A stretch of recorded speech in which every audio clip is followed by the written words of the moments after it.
con nosotros son los invitados para ese conversatorio. Ahora les voy a explicar la dinámica que vamos a seguir en el conversatorio. Está con nosotros el doctor Juan Carlos Betancur, él es abogado magistrado auxiliar del Consejo Superior de la Judicatura. Él apoya la formación de jueces en la administración e implementación de la administración de justicia frente al tema de restitución de tierras, tema que nos interesa muchísimo. Investigador de los temas de justicia ordinaria y jurisdicción indígena. Está al lado de él, está John Rincón, sociólogo, investigador del Observatorio de Temas Conflicto, Fortalecimiento Institucional, en el CINEP apoyado por Conciencias, es especialista en temas rurales también. Y Ariel Ávila, que es politólogo, coordinador del Observatorio de Conflicto Armado de la Corporación Nuevo Arco Iris, investigador sobre la dinámica del conflicto armado, los sectores armados y la paz. Vamos a seguir la siguiente dinámica. Vamos a hacer una introducción, él hacer una pregunta a cada uno de ellos, pero como esto es un conversatorio, vamos a abrir muy rápidamente el espacio para que ustedes puedan dirigir preguntas hacia ellos. Teniendo en cuenta la especialización de cada uno de ellos, que el magistrado está trabajando en los temas de restitución de tierras, formación de jueces para ese capítulo de restitución de tierras, que es un capítulo muy importante. El señor John Rincón, como sociólogo, es investigador del tema de conflicto y fortalecimiento institucional en el CINEP, y Ariel de la Corporación Nuevo Arco Iris. Todos sabemos las investigaciones que ha hecho Nuevo Arco Iris sobre la dinámica del conflicto armado, los actores armados y la paz. Damos inicio pues a este conversatorio y, como les digo, vamos a dar buen tiempo para las preguntas que vienen de ustedes. Magistrado Juan Carlos Betancur, hay una inquietud en el país sobre el tema de la restitución de tierras y la capacidad institucional que hay para hacerlo. Al principio parecía como uno de los grandes retos justamente el que no había jueces especializados en el tema, y yo veía en los informes recientes del Ministerio de Agricultura que se ha avanzado en ese capítulo. Tiene muchos problemas, no tanto en la capacidad de los jueces, de los que tenemos bastante confianza, por lo menos desde la rama judicial, sino en las posibilidades de administración misma de la justicia, de la posibilidad de ejecutar los presupuestos, de la posibilidad de dotar a esos jueces que están en lugares alejados de todas las condiciones para cumplir su labor. Es decir, en la posibilidad de institucionalizar una justicia que dé garantías de acceso y de garantías de cumplimiento de los derechos que están consignados en la Constitución y las leyes. No me voy a extender en esa gran crisis de la justicia que tenemos hoy y que no se hizo a un lado con la caída de la reforma de la justicia, sino que permanece, está ahí, tiene que ver básicamente con la administración de la justicia. En ese contexto tenemos el reto de construir una justicia especializada en restitución, que no es solamente, entendemos, no es solamente una justicia civil, sino que tal y como quedó en la ley de víctimas, estamos hablando de un juez con amplios poderes para conocer tanto procesos civiles, discusiones que hay en procesos penales y atraerlos a su proceso, problemas agrarios, y ahí podríamos hacer un paréntesis también sobre la justicia agraria del país, que en los últimos 20 años terminó subsumida en la justicia civil. Nunca, en los últimos 20 años no hemos tenido una administración de justicia agraria especializada que permita a los ciudadanos acceder a la justicia agraria en zonas apartadas del país.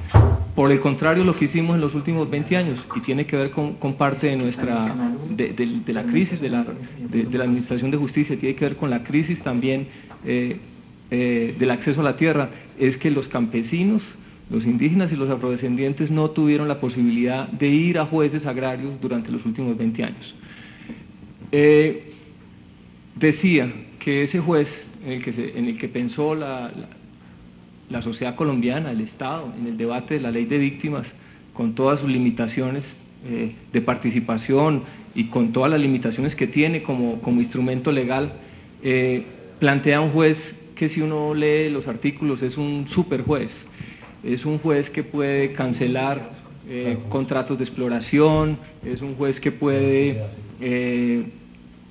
atraer todos los procesos judiciales y administrativos que existan sobre ese predio, sobre ese territorio étnico, es un juez que puede tomar decisiones rápidamente, que puede cancelar títulos, que puede atraer procesos que estén, por ejemplo, en extinción de dominio y en 4 meses resolver.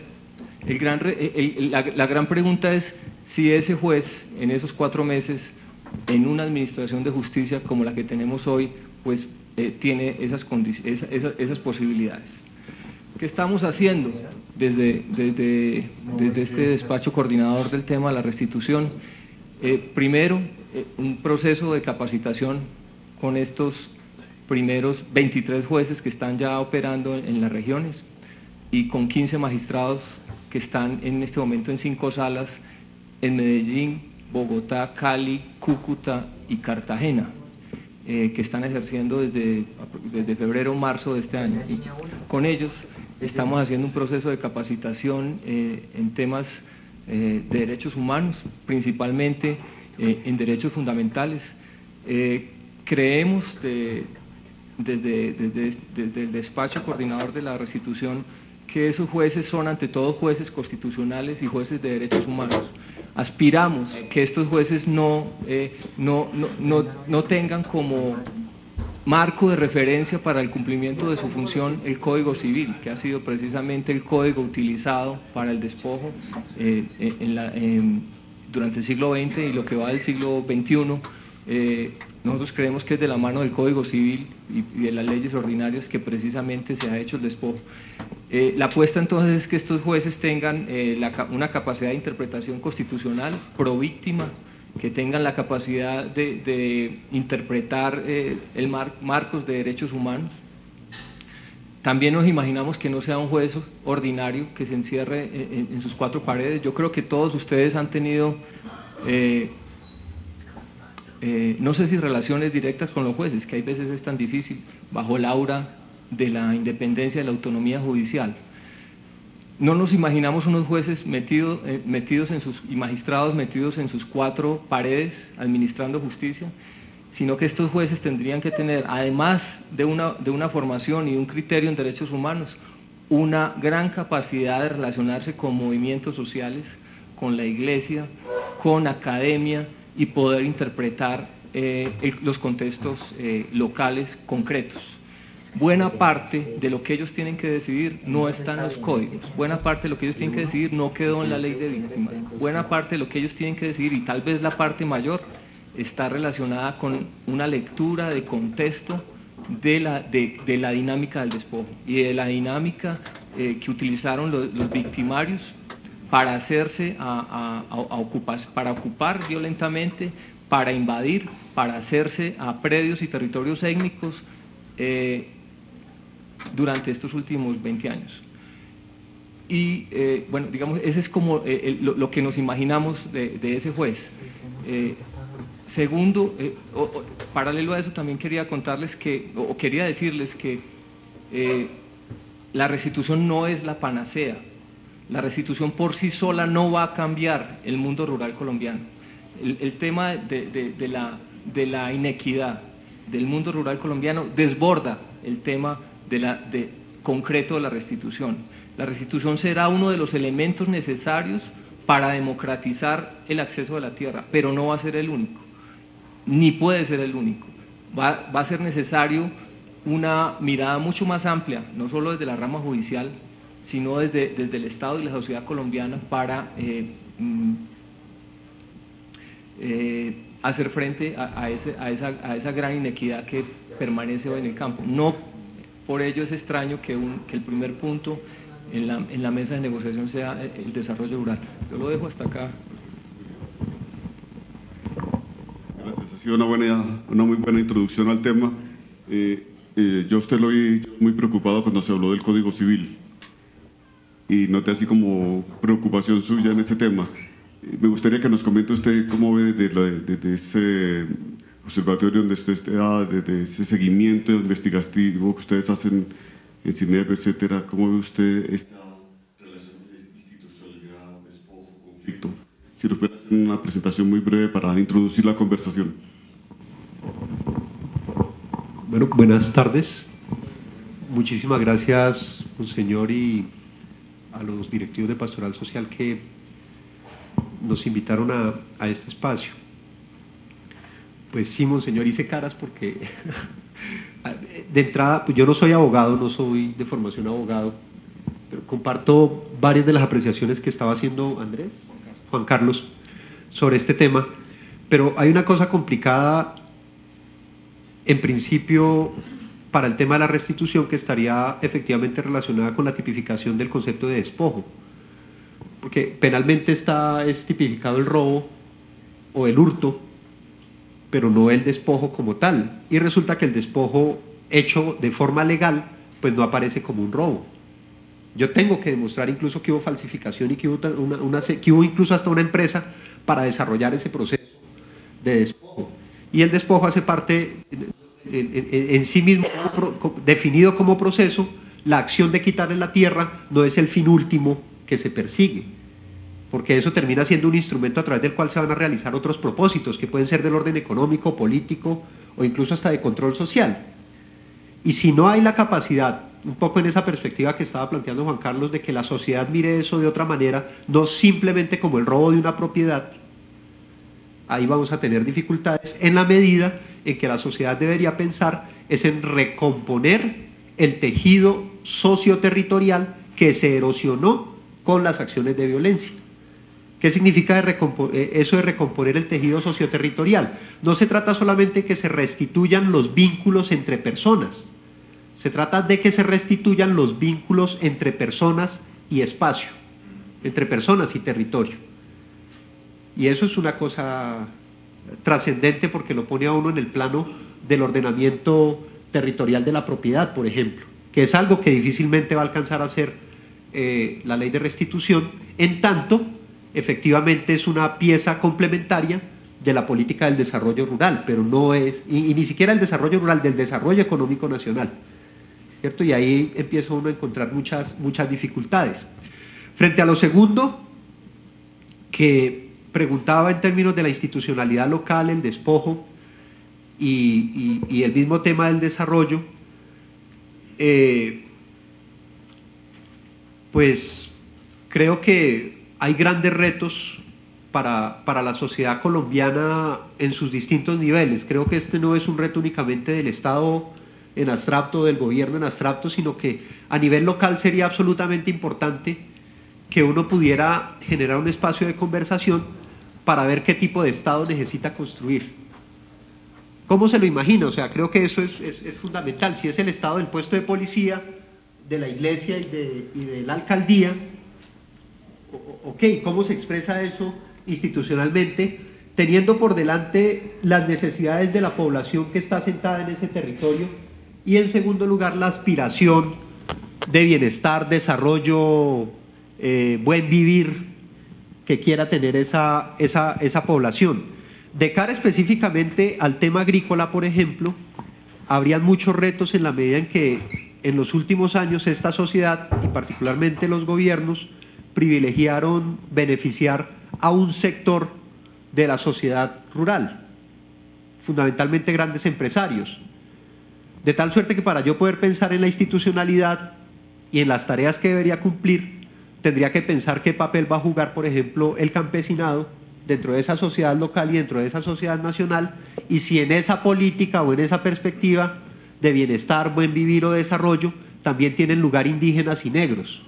¿Y qué posición tienen? Si es una posición subordinada a intereses económicos hegemónicos o hay intención de promover de cierta manera una democratización, si se quiere, de los recursos, de cierta forma, y no repartiendo plata, pero sí distribuyendo oportunidades sociales a través del empuje institucional que el Estado y de pronto, ¿por qué no el sector privado?, pudiera abrir también a nivel local. Creo que ahí hay un reto supremamente importante porque, vuelvo y repito, en materia agrícola uno lo que se encuentra es el desmonte sistemático de la institucionalidad que hasta cierto momento apoyó de manera particular al campesinado, por ejemplo. pero esa institucionalidad no se desmontó porque no sirviera o porque fuera ineficiente o porque fuera corrupta. Se desmonta de cierta manera porque cambia la orientación en términos del desarrollo que el Estado colombiano tenía. Porque, ¿qué terminan siendo las instituciones? Instrumentos a través de los cuales se realizan propósitos. Entonces ahí creo que valdría pensar muy bien, vuelvo y repito, en cuáles son los propósitos sociales que entonces vamos a resolver, y dentro de esos propósitos cuál es el papel específico que esos sectores sociales de población que no han sido llevados en cuenta o que no han sido favorecidos de cierta manera por la mirada del desarrollo, por la política estatal, va a tener. Ahí le encuentro un sentido a la institucionalidad local, pienso un poco eso.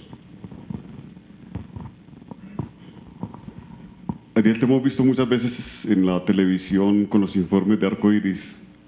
Vimos el del Cauca recientemente y haciendo un seguimiento muy cercano a la situación del conflicto armado. Y hoy con esto que se habla de la paz y las negociaciones de paz, como que es inevitable preguntarte ¿cómo ves tú el estado del conflicto armado ahora? ¿Qué piensas de qué momento estamos? Bueno, muy amable por la invitación, monseñor, muchísimas gracias. Un saludo a todos y todas. Ascanio, no lo veía hace... El gobernador de La Guajira me prohibió la entrada a La Guajira, no puedo volver. Y al padre Deison también un saludo muy especial, que los conozco desde hace tiempo. La última vez no me aceptó una invitación a almorzar, imagínense. Difícil la cosa. A ver, cuando uno analiza... yo creo que aquí hay dos preguntas que uno se hace sobre este tema de conflicto, no, tres, sobre este tema de proceso de conflicto armado y proceso de paz. La primera pregunta, que es una de la, digamos, de la opinión pública común, es por qué esta vez sí va a funcionar y por qué las veces pasadas no funcionó. Digamos, creo que esa es la pregunta esencial. Yo creo que eso tiene bastantes respuestas, pero quiero concentrarme básicamente en tres grandes respuestas. Tal vez la primera apreciación que uno hace es que si uno se pregunta cuál fue el logro de la política de seguridad democrática después de 10 años, no fue tanto haber asesinado a Jojoy y Cano en bombardeos, etcétera, sino fue que logró controlar los centros de producción y comercialización legales del país. Controló Bogotá, controló Medellín, controló Boyacá. Por ejemplo, Bogotá tenía 7 frentes en el 2002 rodeándolo de las FARC, hoy no hay ninguno. Boyacá tenía 5, hoy apenas queda 1. Santander tenía 6, hoy no queda ninguno. La costa atlántica tenía 9 más o menos, hoy no queda ninguno, bueno, a excepción de unos escasos esporádicos ahora, último en Cesar y La Guajira. Logró controlar las grandes ciudades, los grandes centros de producción, y lo que hizo fue que replegó a los grupos guerrilleros hacia las zonas de periferia, y a partir de ahí, 2006-2007, comenzó un proceso de contención. Militarmente uno diría, bueno, está bien, digamos, pensar que esto se va a acabar en 8 años es difícil. ¿Cuál es el gran tema? Que en esas zonas de periferia es donde está toda la riqueza minera y petrolera. Aquí me decían que está el obispo de San Vicente del Caguán, me dirá si estoy diciendo mentiras, o si hay gente del Putumayo, sabrán que, por ejemplo, la gran especulación que vive todo el sur del país en tema minero y petrolero. Y eso obviamente pone al gobierno nacional en una situación clara, y es que ante la imposibilidad de derrotar totalmente la guerrilla, se tiene que ver abocado a buscar otra salida para poderle dar salida a toda esa presión del capital privado que hay en esas zonas. Por la parte de las FARC, esta vez no llegan ganando, sino llegan perdiendo al proceso de paz, y ahí hay una diferencia fundamental, como no llegan con esa arrogancia de la época del Caguán, y por supuesto eso es lo que hace una agenda muchísimo más acotada. Lo que le quiero decir entonces es que las FARC se dio cuenta que su sueño de poder militar no se va a dar, y a su vez el Estado se da cuenta que la victoria total militar, aunque se consiguió de pronto un poco en el centro del país, en las zonas de periferia no. La segunda circunstancia que quiero tocar en este tema es que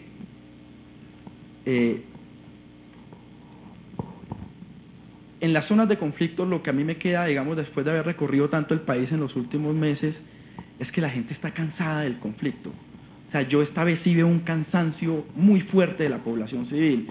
En el caso de San Miguel o La Dorada en Putumayo, 16 veredas totalmente minadas por el tema de erradicación, incluso las FARC cobran multa al campesino que pise una mina y quede mutilado, la fuerza pública haciendo bombardeos, incluso se sabe, lo logré comprobar además, que la fuerza pública quitaba minas a las FARC y volvía y las sembraba. Es decir, hay un tema muy delicado de degradación del conflicto y la población no está soportando eso. Entonces a mí me dicen, es que Marcha Patriótica es cercana a las FARC. No sé, creo que algunas organizaciones sociales están cerca a una posición de las FARC, pero creo que Marcha Patriótica, por ejemplo, más que hablarle al país, también le está hablando a las FARC, y es decirle, busque una salida al conflicto porque no nos aguantamos más guerra. Y eso es lo que yo veo en todas las regiones. Veo una presión muy grande hacia las FARC, veo una presión muy grande hacia la institucionalidad por buscar una solución al conflicto.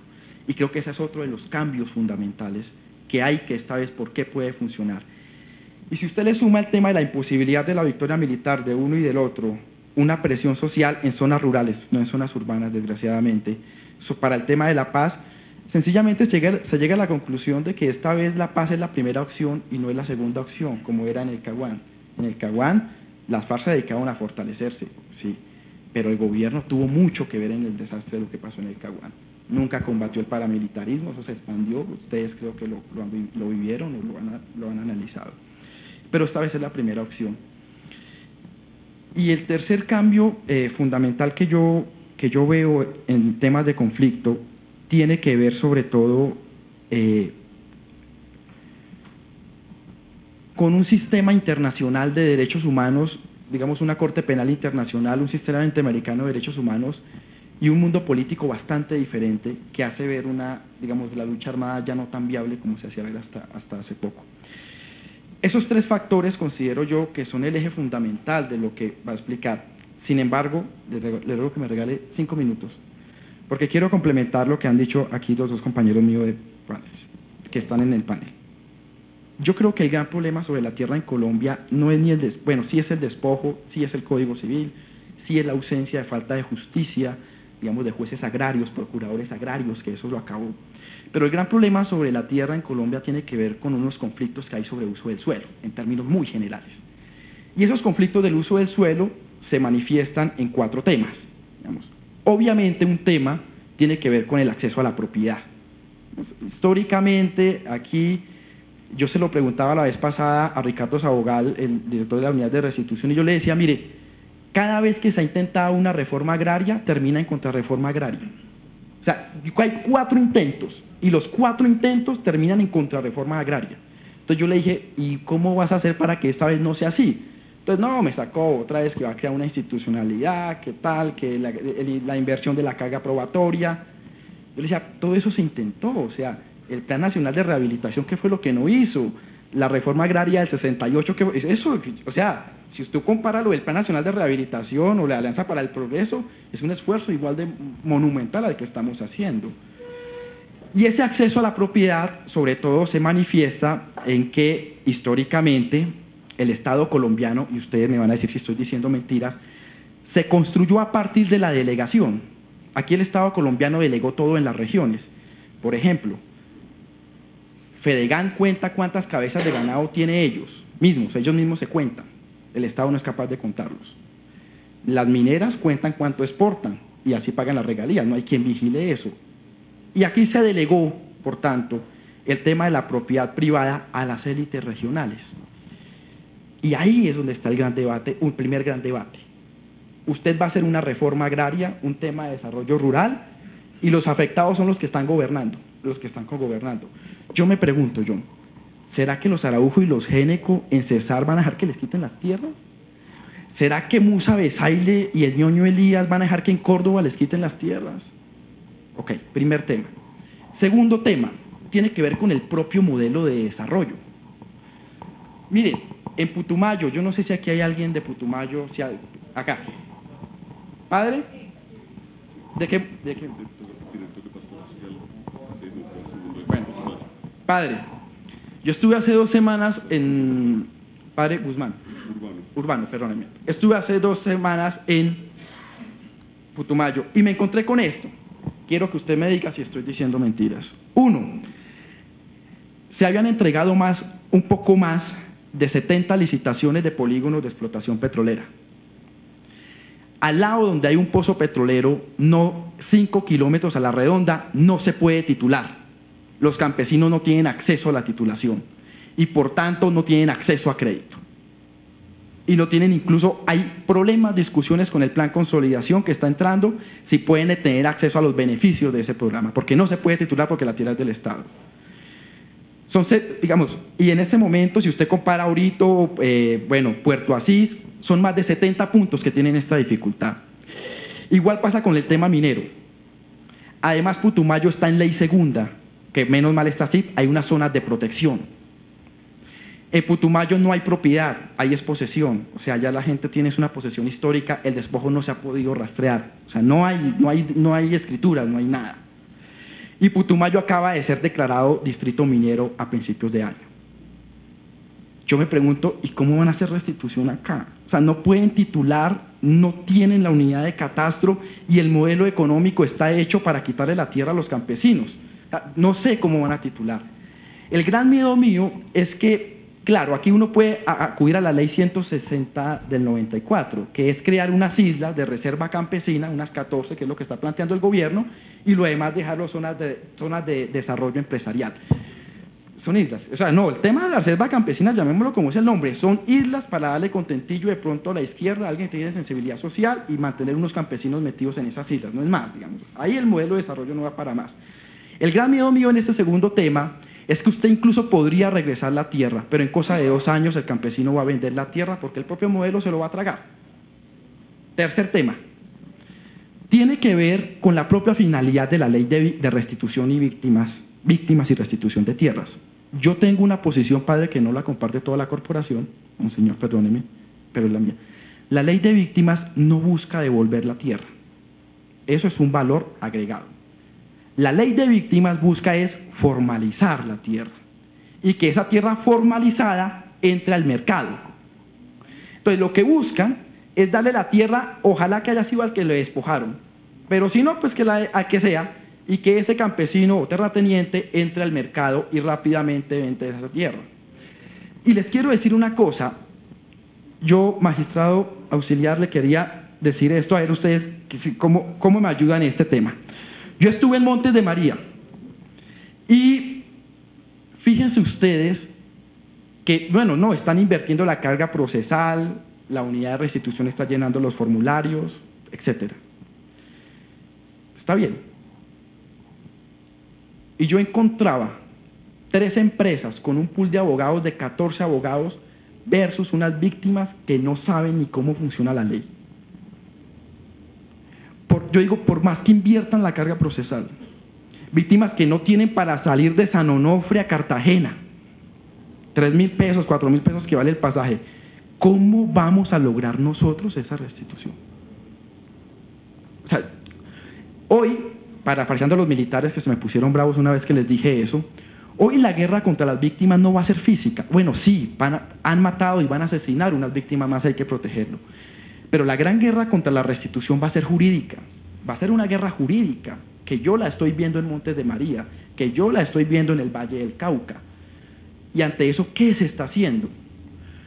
Cuando tú te encuentras con una institucionalidad débil y en el peor de los casos cooptada, como en las zonas del Urabá, cooptada por los ganaderos, cooptada por los palmeros, ¿cuál va a ser la institucionalidad que va a hacer esa restitución? ¿Cuáles van a ser las garantías para que perdure esa restitución? Y cuarto tema sobre este asunto.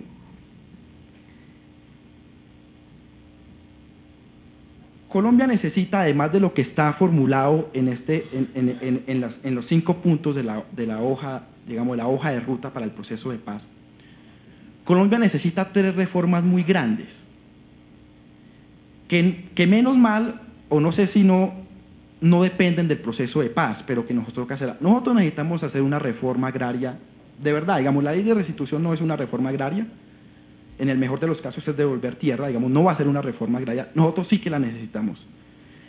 Y ahí es donde la Iglesia, Monseñor, y todos nosotros tenemos que influir en la discusión del Estatuto de Desarrollo Rural, que ahora lo sujetaron a la mesa de negociación porque se iba a presentar este semestre. Pero el gran debate nuestro va a ser cuál es el modelo de desarrollo agrario que va a tener el país en los años que vienen, o al menos cómo lo vamos a combinar. A mí me preocupan muchísimo las organizaciones sociales. Yo le decía la vez pasada al representante Iván Cepeda que, pues, hombre, que obviamente hay un problema con la seguridad de las víctimas, que hay que seguir luchando, pero casi la inaceptabilidad de un debate que se viene sobre el Estatuto de Desarrollo Rural. Nadie lo conoce, muy pocos tienen propuestas, no hay cómo apostarle.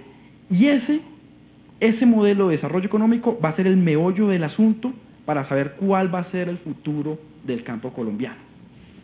A mí que no me digan que con un modelo de desarrollo extractivo de monocultivos vamos a tener campesinos. No, no los vamos a tener, o sea, no nos engañemos. Ahora, si el país escoge eso, pues bien, pues listo, escogimos, ¿qué hacemos? Pues así es la cosa.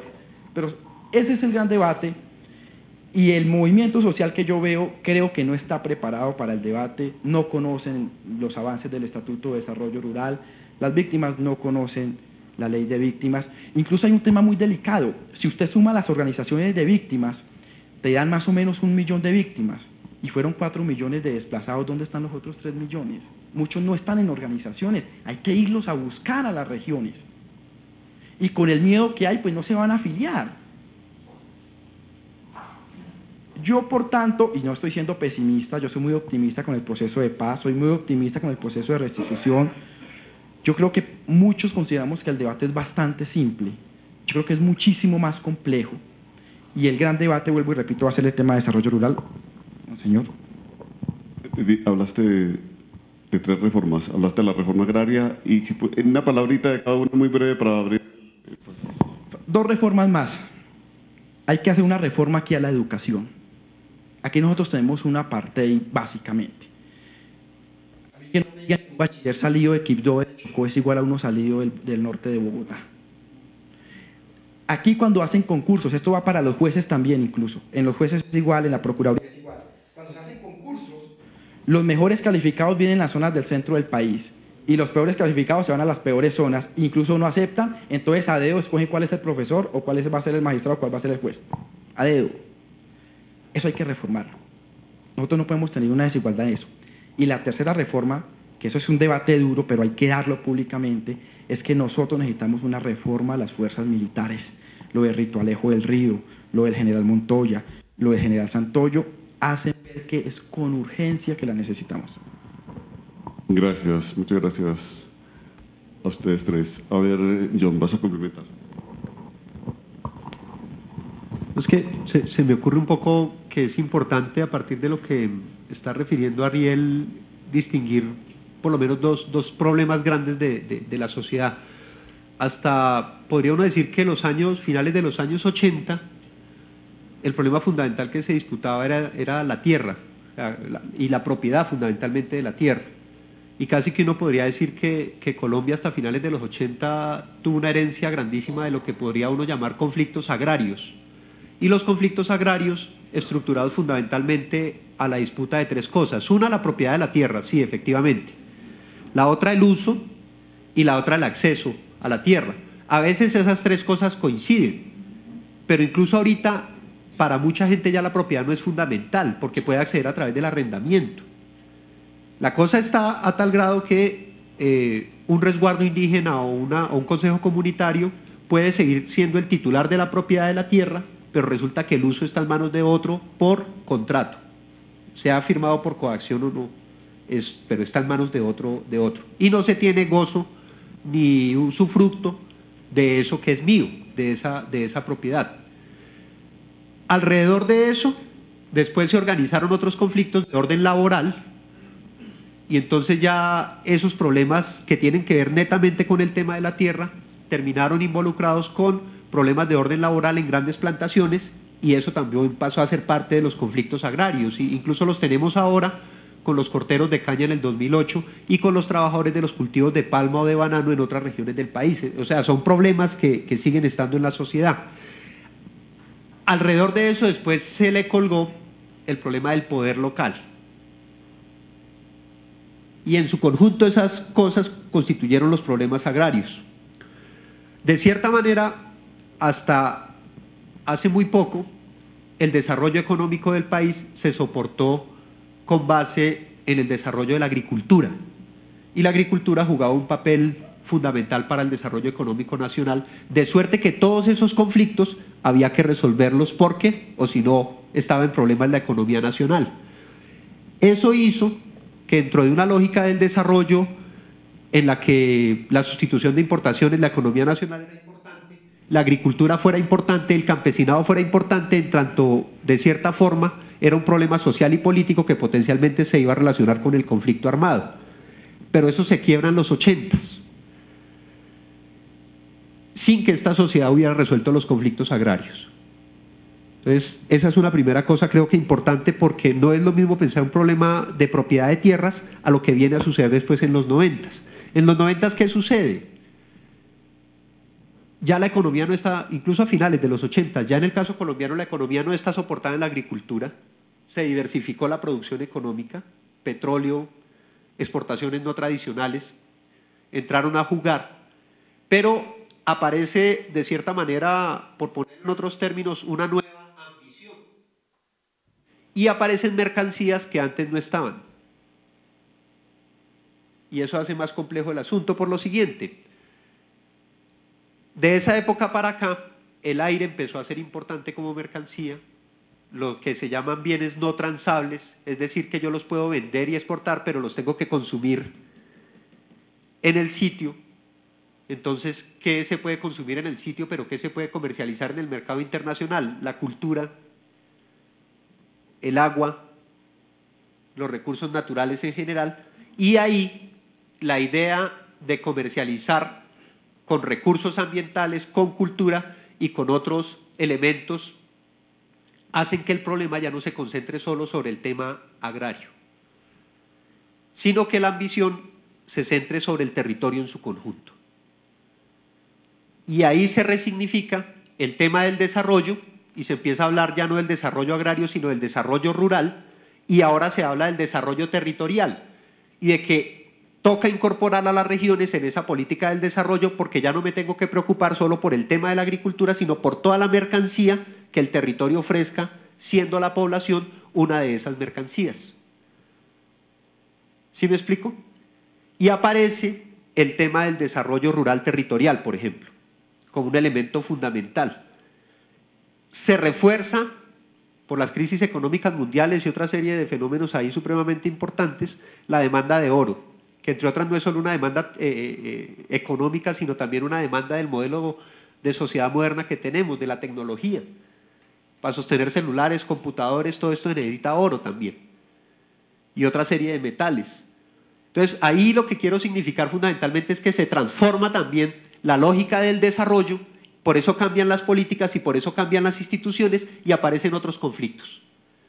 Esas identidades, tanto de indios, campesinos como negros, después se vuelven víctimas o desmovilizados o desplazados, y se pierde esa esencia de cierta manera social y cultural que se había ido construyendo ya por precariedad y por victimización. El asunto fundamental es que se transforma entonces esa lógica de conflictos agrarios, aparecen conflictos rurales y la ambición ya no es por tierras. Entonces es muy complicado pensar que solamente con la devolución de un predio, por ejemplo, yo voy a resolver muchos de los problemas. Ariel ya lo significaba. Está tan complicado el asunto que a nivel local, por ejemplo, ya no importa lo que diga la gente con planes de desarrollo, con planes de ordenamiento territorial, porque el ministerio desde Bogotá define el uso del suelo de esa región. Entonces, ¿ahí qué sentido tiene la institucionalidad local, por ejemplo? ¿O qué potencialidad podría tener una apuesta de desarrollo local? Eso es algo que creo que habría que disputar, pensando en esos tipos de conflictos, porque solo lo agrario ya no me resolverá ese asunto. La agricultura sí sigue siendo importante para la alimentación, para la economía, pero alrededor de eso aparecen otros problemas que ponen incluso en disputa el tema del agua, por ejemplo, en varias regiones, para acueductos, para agricultura, para pesca, para no dejarlo solo con problemas de tierras. Carlos, no sé si usted quería hacer algunas aclaraciones o No, sobre esto último que señala John, me parece muy importante señalar de cara a la pastoral social y a todos ustedes que vienen de las regiones, un tema en relación con las víctimas, y es en la medida en que se insista en que se va a hacer un énfasis en desarrollo rural, en restitución, en fin, relacionado con el predio, con una mirada individual, privada, familiar si se quiere, creo que estaríamos perdiendo toda esta riqueza de la que señala John, que es una mirada territorial. decir, en la mirada predial no están incluidos discusiones sobre recursos naturales como agua, minas y otro tipo de recursos asociados a esa posibilidad de disfrute de la tierra. En una mirada territorial, yo creo que acompañar a las víctimas en la posibilidad de que establezcan miradas territoriales, que de por sí las tienen, pero apoyarlos en eso, en una mirada territorial de la reivindicación de esos recursos naturales que están en ese territorio, creo que estaría en la línea de revertir parte del despojo que tenemos. Estoy hablando en positivo, intentando buscar algunas líneas de encuentro entre los derechos de esas personas que han dejado sus tierras o que siguen ahí de manera precaria y el acompañamiento que en lo local pueden tener. Esa visión entre el predio y el territorio va a ser una tensión constante en todo este proceso, no solamente de restitución, desarrollo rural, sino también en el proceso de paz. El otro tema es el tema del retorno. Colombia, solo para mirar estos últimos 20 años, tal vez la política más fracasada en el tema de las víctimas ha sido que retornen a sus tierras o que encuentren una reubicación en el territorio nacional. Las víctimas en Colombia, principalmente las del desplazamiento forzado, están hoy en zonas urbanas o semiurbanas de manera precaria, en zonas de ocupación en las que tienen que batallar todos los días para permanecer ahí. Y en algunos momentos, desde algunos sectores se nos dice que esas personas no quieren regresar al campo, que no hay que volverlas a llevar al campo para que se empobrezcan aún más y que lo mejor entonces sería apelar a mecanismos de agroindustrias que van a hacer productivo el campo. Yo creo que esa mirada sobre el retorno nos puede hacer mucho daño y está en contravía de las posibilidades de garantizar los derechos a todas esas personas que han salido del campo.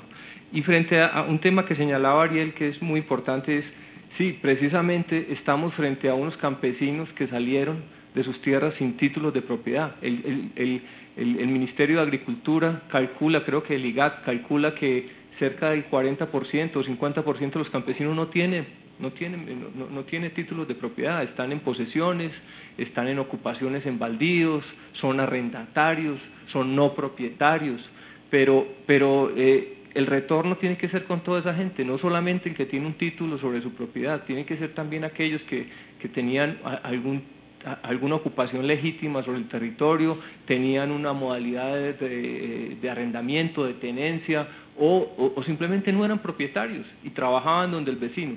Esa mirada territorial y colectiva sobre el retorno y sobre la restitución creo que va a ser clave y va a ser una tensión permanente en las regiones donde ustedes trabajan.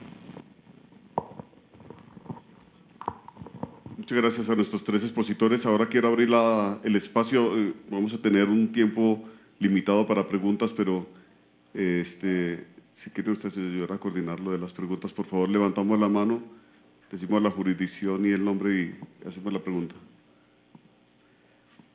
Comencemos. Pues no, como el otro comentario, desde la experiencia de pastoral rural que nosotros hemos tenido, una verdad básica, y es que el campo no es rentable. O sea, quien quiera mirar su futuro desde el punto de vista financiero no puede mirar el campo, y el campesino está convencido de eso, y el campesino está mirando hacia la ciudad. Hay un problema básico. Nosotros hemos tenido un proceso de seguridad alimentaria que busca eso, que tengan seguridad alimentaria al menos, que mejoren una crisis de alimentos y a la vez un proceso amarrado a eso de sanación o recuperación del tejido social, que quedó terriblemente roto, porque el campesino perdió no solo la tierra, sino que perdió salud mental, perdió la identidad, perdió la cohesión de vecindad, y ahí uno no sabe qué hacer. Y si a mí me preguntan qué hacer con el campesino, yo diría, no podemos hacer más que promover seguridad alimentaria. Los grandes proyectos productivos me parece que eso no tiene asidero. Y ya lo resaltaron, que es que no hay una política agraria y la política, el modelo económico del país no tiene en su perspectiva el desarrollo agrario, no lo tiene. Y lo otro es que la gente tiene las tierras, pero otros las explotan, no solo el tema de arrendamiento, sino, y ya lo hemos visto, por ejemplo, en nuestra región, la gente tenía tierras con cultivos de pan coger, pastos y maíz, y pescaban. Y de pronto un día amanecieron sin agua porque se hizo una represa arriba. Y entonces quedaron secos, sin que regar y no pueden pescar. Pero tienen la tierra y tienen que pagar impuestos de esa tierra que ya no les sirve para nada. Entonces, realmente la cosa es sumamente compleja. Mi nombre es Marcela Díaz, me acompaña en la regional Tolima Grande, y en el departamento de Huila se está viviendo una situación muy concreta en las comunidades campesinas frente a los megaproyectos de represas.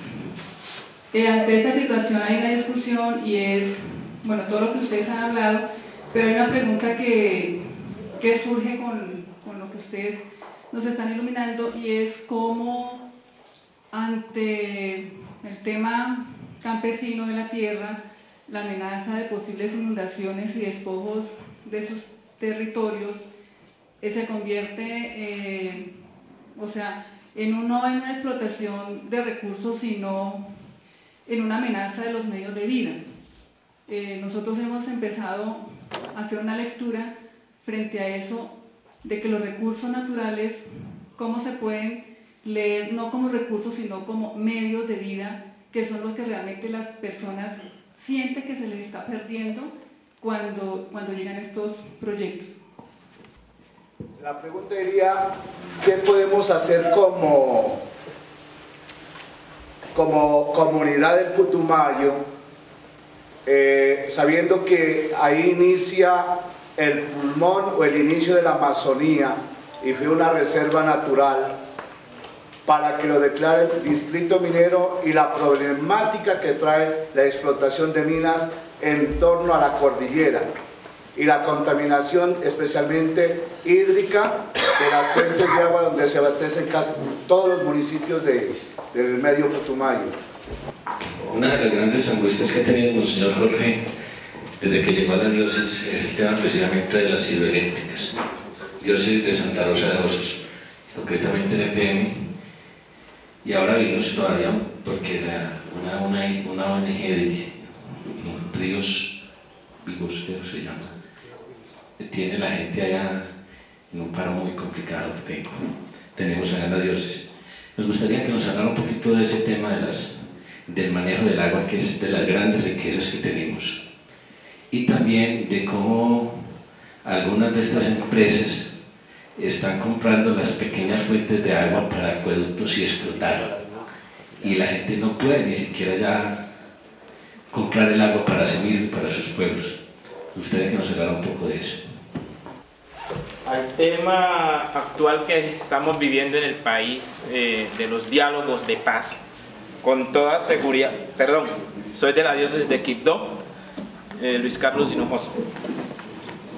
Con toda seguridad, pues esto afecta la dinámica que traen sobre todo las organizaciones étnico-territoriales, que vienen haciendo una resistencia en sus territorios y una lucha fuerte por lo que es la seguridad alimentaria y por no dejarse absorber por todo lo que es la locomotora minera, y frente a los intereses que tanto la guerrilla como sectores privados y también incluso de los sectores públicos tienen en los territorios. Entonces, ¿cuál sería el análisis que usted nos pudiera compartir frente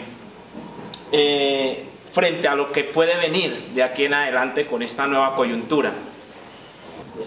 Buenas tardes. Esencialmente fue referente a lo de los diálogos, el acuerdo para los diálogos. Si uno revisa los comentarios de estos días de congresistas, de politólogos, de magistrados, hay un ambiente muy positivo y una gran esperanza. Pero si uno mira hacia atrás, mínimo las 3 últimas décadas, es recurrente lo de los diálogos en un periodo no más de 10 años, 85, Belisario, 86, 91, 90 y tanto, con lo de incluso con la Constitución constituyente. Después viene Pastrana a finales de la década, principios del milenio, y ahora tenemos a Santos con el tema y la PASI. Entonces me parece que hay una mirada hacia atrás que no se va a cometer los errores del pasado, pero no hay una claridad hacia el futuro. Plantea que en un periodo de meses, pero no hay una cuestión. Entonces uno se perfila la pregunta, o es estrategia del gobierno o es estrategia de la guerrilla. Es recurrente en ese periodo tan limitado para poner al país frente a esto, viendo todo lo otro de los homicidios. Por ejemplo, una diócesis tan pequeña como Escaldes, de donde vengo, tuvimos 50 homicidios en el primer semestre, de 12 municipios, en 9 municipios los homicidios. Capturaron ayer 2 muchachos menores de edad de Bacri. Sí. A cerrar con la pregunta del padre Danilo, muy breve, y vamos a dar la palabra a los expositores. Padre Danilo Cortina de Cartagena. Para los presentes, me gustó mucho la exposición de Ariel y de John y el doctor Tancur. Nosotros tenemos una de las zonas bastante golpeadas por este tipo de desplazamiento, Monte de María, Mampuján, toda esta zona. La pregunta nuestra es la pregunta que yo hago es, ¿qué estrategia tiene el gobierno para afrontar este tipo de restitución de tierras ante unas administraciones poco preparadas y que muchas veces nos encontramos con administraciones locales, alcaldías y demás que no tienen conocimiento en nada de las leyes? Eso ahorita alguien ocupaba el tema de que los desplazados no la conocen, porque el problema es mucho más grave. Él colocaba una, yo coloco la otra. Las administraciones no conocen las leyes, y si no las conocen, ¿cómo? Si ellos son los primeros responsables en el territorio, ¿qué estrategia tiene el gobierno para afrontar esa situación? Bien, gracias. Aquí hay preguntas para mucho rato, pero tenemos el tiempo súper corto. Entonces yo le pediría a cada uno de ustedes que seleccionara alguna de esas preguntas en unos 5 minutos la resolviera, por favor.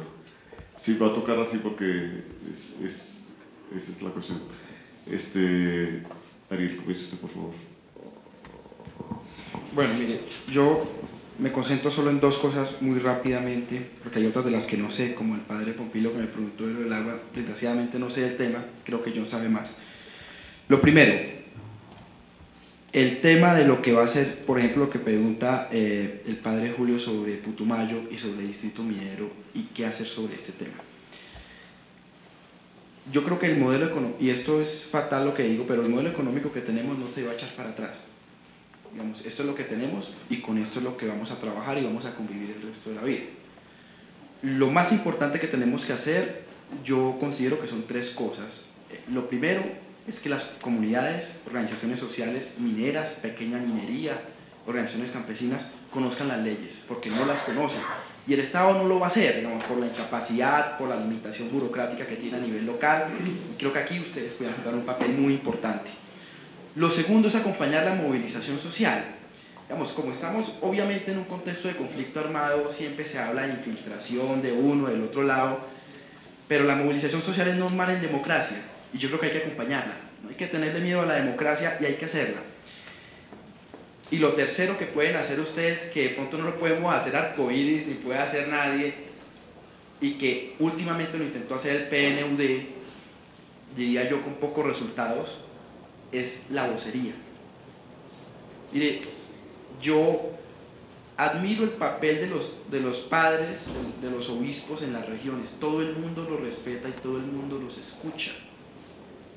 Y ese papel ustedes no lo pueden perder. Ahora, ustedes me van a decir, uy, pero es que eso es cercano al Segundo Concilio Vaticano. A lo que sea, no importa, pues que derecha, izquierda, pues sí, pero ese papel lo tendrá que cumplir.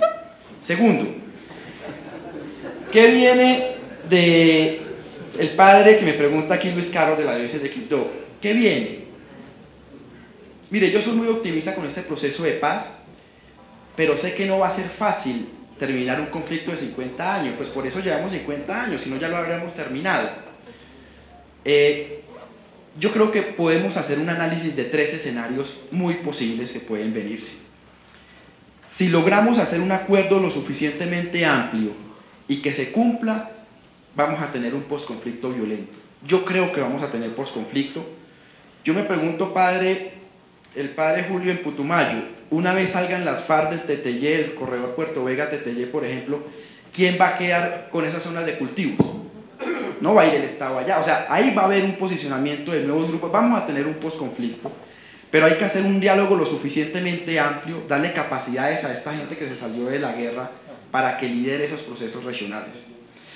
Lo segundo, para tener un posconflicto bajo. El segundo escenario es aún más dramático, y es que se logre una negociación, aunque buena, no se cumpla y tengamos un posconflicto muy violento, porque no se lleven a cabo, porque van a haber problemas con la tierra, porque van a haber problemas de cumplimiento en desarrollo rural, y ese es un conflicto.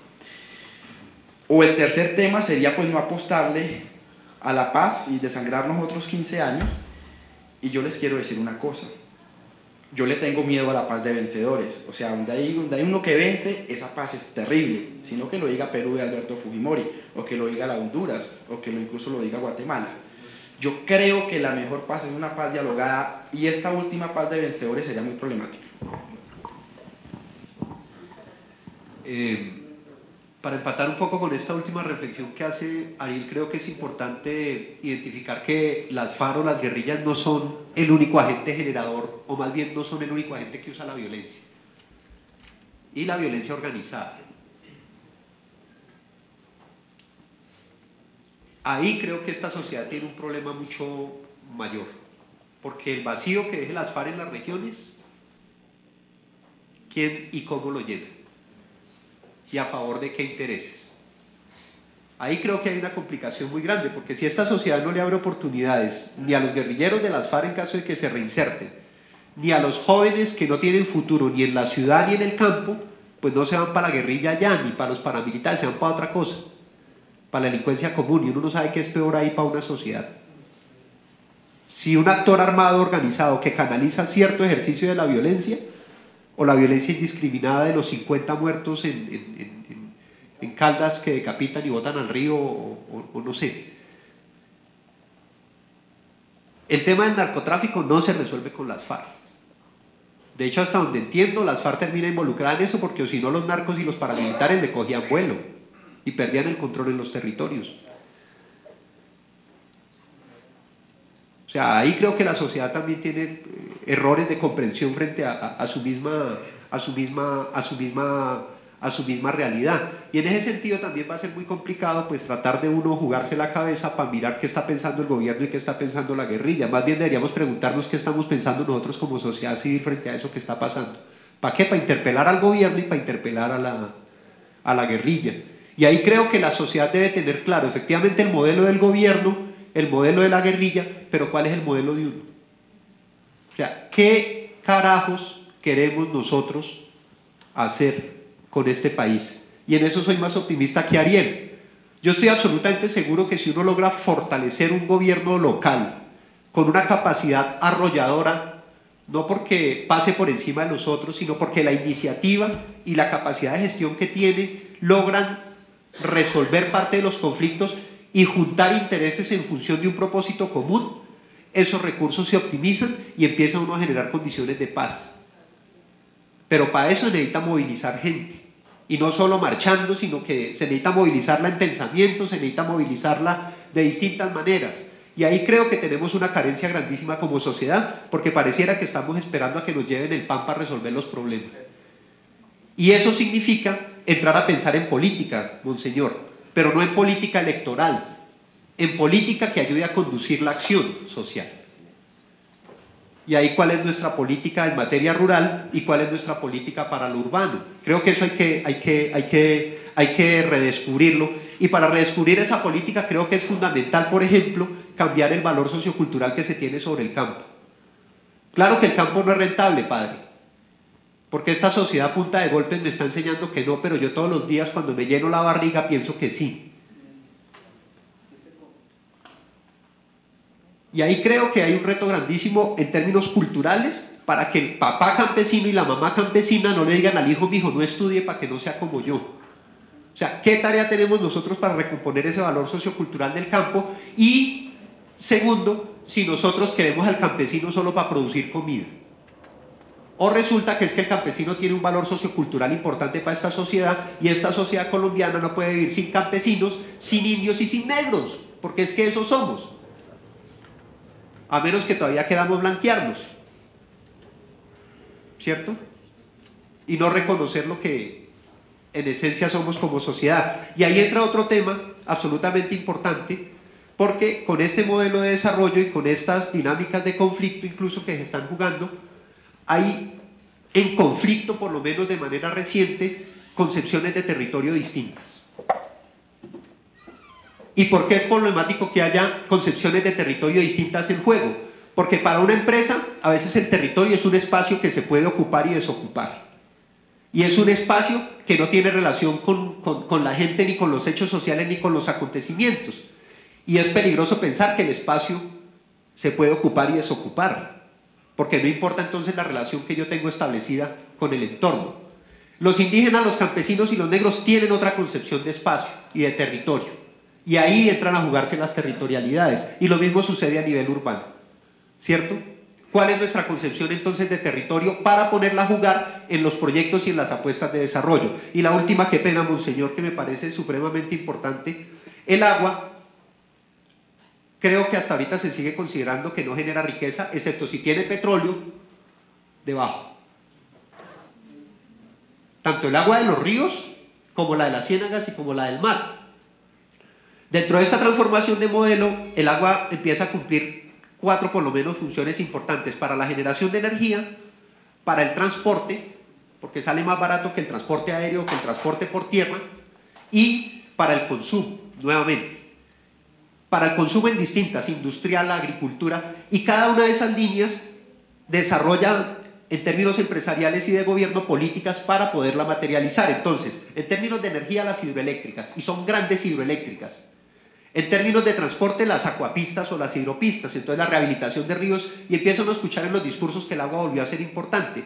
Y en términos de consumo, para riego, para pesca, tanto en el continente como en el mar. Y en el caso del consumo, para las ciudades y para los centros urbanos aparecen los planes departamentales de aguas, que en últimas, por ejemplo, se habla de generar la apropiación de la fábrica del agua. Entonces, construyen una concepción territorial en la que se quiere el nacimiento, la planta de tratamiento y la empresa que administra la prestación del servicio en todo el circuito productivo. Eso es complicado, porque estamos hablando de bienes que son esenciales efectivamente para la vida, y ahí nos articulamos con una discusión sobre el modelo del modelo de desarrollo, el ordenamiento territorial y el acceso a los recursos productivos que nosotros queremos tener.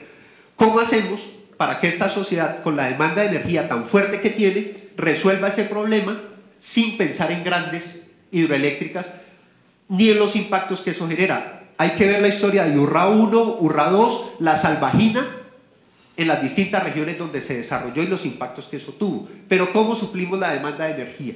Ahí hay un reto como sociedad para poderlo hacer. Qué pena, monseñor. Y bueno, ya está muchas cosas dichas. Yo simplemente, de manera breve, diría lo siguiente: independientemente de la suerte del proceso de paz, y creo que los escenarios que plantea Ariel son los posibles, a los que tenemos al frente, independientemente de eso, tal vez la preocupación que tendría, y hablo de forma personal, no como funcionario público, es que ese proceso de paz no desactive las propuestas ciudadanas y no desactive la movilización ciudadana sobre temas muy importantes que no pueden quedar aplazados ni condicionados al proceso de paz. Y me refiero a temas que se han hablado acá, como un debate nacional sobre el tema de la educación, que no puede quedar condicionado necesariamente al proceso de paz, que tiene que continuarse y alimentarse. El tema de la reforma a la justicia o del acceso a la justicia no puede quedar simplemente condicionado al inicio de un proceso de paz y a una discusión en la que todavía no sabemos cómo se va a participar desde la sociedad civil, ni siquiera desde otros sectores del Estado como la justicia.